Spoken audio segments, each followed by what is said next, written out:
Euskal Herriko historiaen gertakizun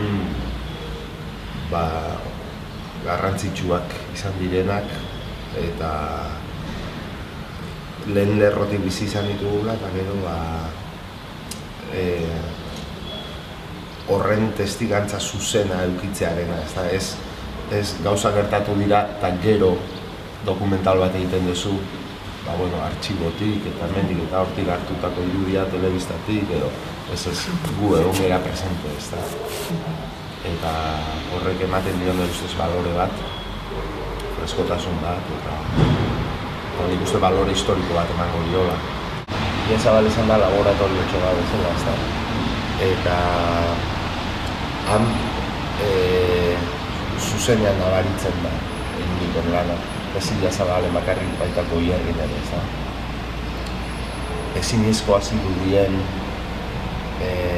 gatazka giro baten baitan desberdinen artean adostasun batera iristea eskubide horren bueltan eta hauek batez ere ezker abertzale inguruko sensibilidadeak eta EAJ inguruko sensibilidadeak jendea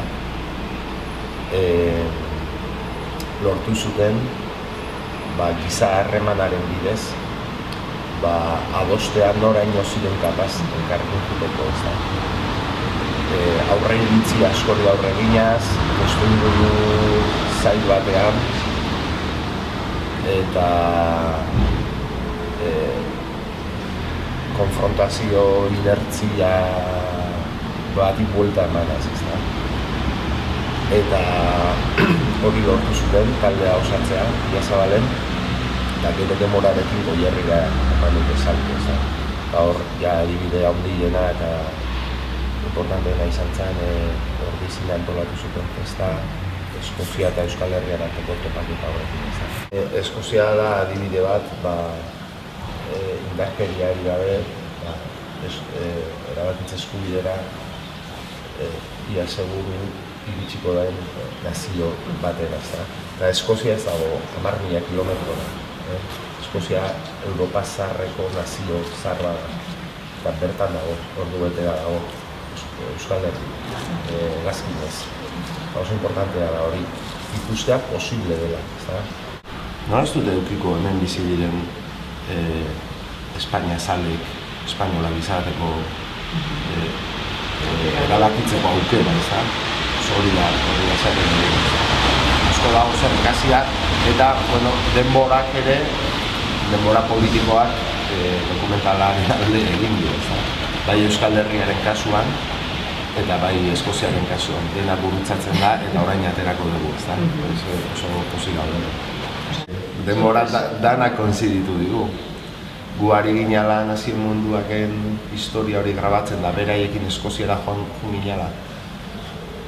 Beraien ibilbidea grabatzeagatik eta hango topaketa handi batera gonbidatuak izan zirelako eta iruditze zitzaien ara junbiarraren eukala herri kiroletatik eta ara junginan oraindik oso ondo jakin gabe zer egin nahi genuen eta kamera eskutan genuela historia hori grabatzen hasi ziren gertakizun historikoak gertatzen hemen, ezker abertzalearen aldaketa eta haren suetena, Euskaldunakeko deklarazioa, ezker abertzaleena, indarkeria refusatuz, egon gera 3 aldiz Brian Currinekin, egon gera Ibarretxekin, egon gera Ruki Etxeberriakin, denekin hainbat aldiz, Eta orduan, Idiazabalgo historiaren bidez, letra txikiakin historia handia kontatuko dugu. Hori da ingo dugu.